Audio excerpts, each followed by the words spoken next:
meron bang planong iapila ang mga abogado ng senador para ito ay malusutan? Kumbaga, they go around the law para mabigyan ng bail itong si Senator Jinggoy. Posible ba yon?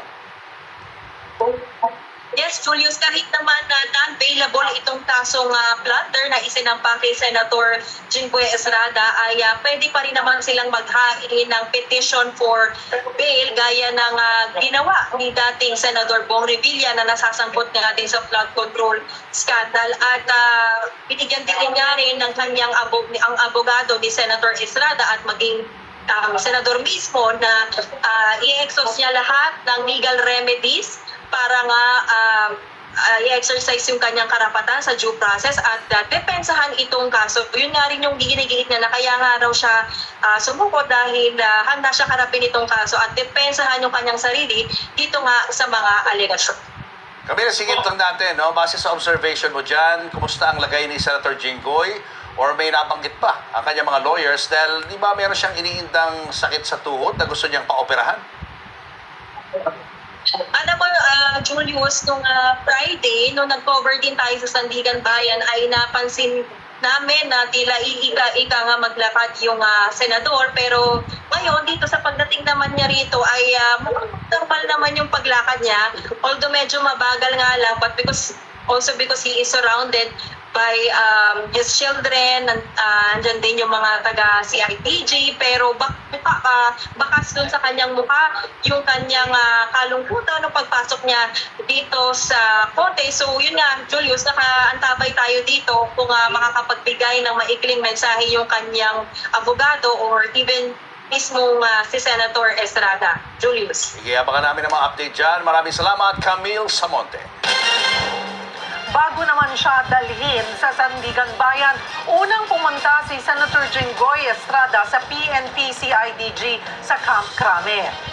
At live mula sa Camp Crame, nasa frontline ng balitang yan si Dave Abuel. Dave, ano pa ang mga sinabi ni DILG Secretary John Vic Remulla kanina dyan?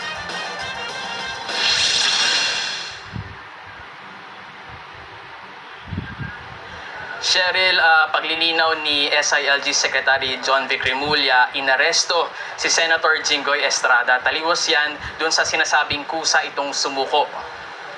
Matapos ngang makapasok ang convoy dito sa Camp Crame sa Quezon City ay agad na idiniretso sa tanggapan ng Criminal Investigation and Detection Group si Senator Jinggoy Estrada. Ayon kay Interior Secretary John Vic Remulla, agad na sumailalim sa booking procedure si Estrada gaya ng pagkuha ng fingerprint at mugshot.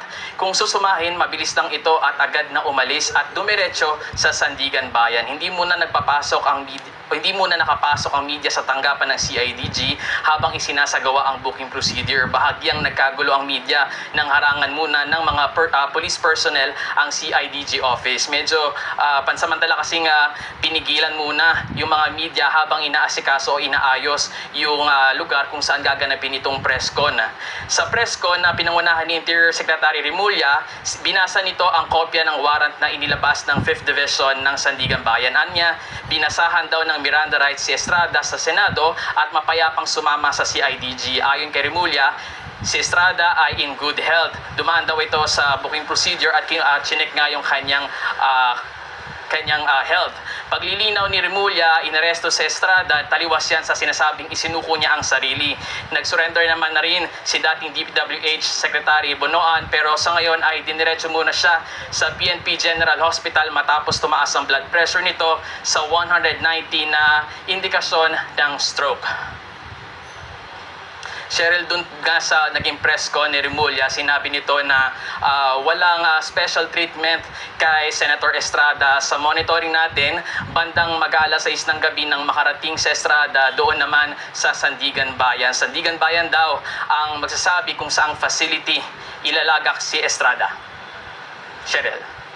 Maraming salamat, Dave Abuel. Hindi raw tatanggap ng sweldo si Senator Jinggoy Estrada habang hinaharap ang panibagong kasong plunder laban sa kanya. At mananatili pa rin daw siya sa majority block. Live mula sa Senado, nasa frontline ng balitang yan si Mon Gualvez. Mon, ano pa mga sinabi ni Senator Jinggoy?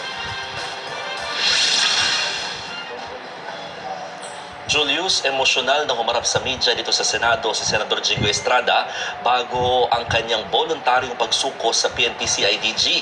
Kaugnay nga ito sa arrest warrant na inilabas ng Sandigan Bayan para sa kasong plunder na kinakaharap ng senador na may kinalaman sa mga maanumalyang flood control project.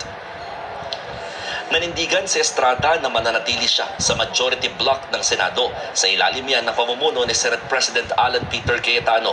Sa kabila ito ng pagsuko ng senador sa mga pulis at pag-alis niya nga sa Senado para harapin ang mga kasong kinakaharap sa Sandigan Bayan. Kasunod nito, nagpahiwatig din si Senador Jinggoy na nagkaroon ng mga pagkakataong sinubukan siyang pumaligtad sa independent majority block. Pakinggan natin ang kanyang pahayag tungkol dito. Maraming beses po kayo nalo na talikuran ang independent majority block kapalit ang pagbabasura sa aking kaso. Ngunit, hindi ko po ito tinanggap. Hindi ako matitinag sa anumang panggigipit, pananakot, political maneuvering para talikuran ang aking paninindigan. Ngayon kung tatanungin niyo kung sino sila, abangan ninyo ang susunod na kabanata. Kasabay nito, tiniyak naman ni Estrada na hindi raw niya kukunin ang kanyang sahod habang nakadetain sa kinakaharap na kaso. Tinawag din niyang kalokohan ang reklamong inihapla ng ombudsman laban sa kanya. Sa katunayan, mismong Legislative Budget Research and Monitoring Office o LBRMO ng Senado raw ang nagsabi na wala siyang ginawang insertion sa pambansang budget noong 2025. Gayunman, handa raw niyang harapin at depensa ng sarili sa korte. Nanindigan din ng senador na dapat manatili ang independence ng Senado. Hindi raw dapat ito naiimpluwensyahan at napapahiran ng anumang panggigipit, lalo sa intensyong pampolitika. Narito muli ang pahayag ni Senator Jinggoy. Wala silang anumang dokumento o record na nagpapakita na ako ay nagpasok ng anumang insertion sa 2025 national budget. Ang mahalagang impormasyon nito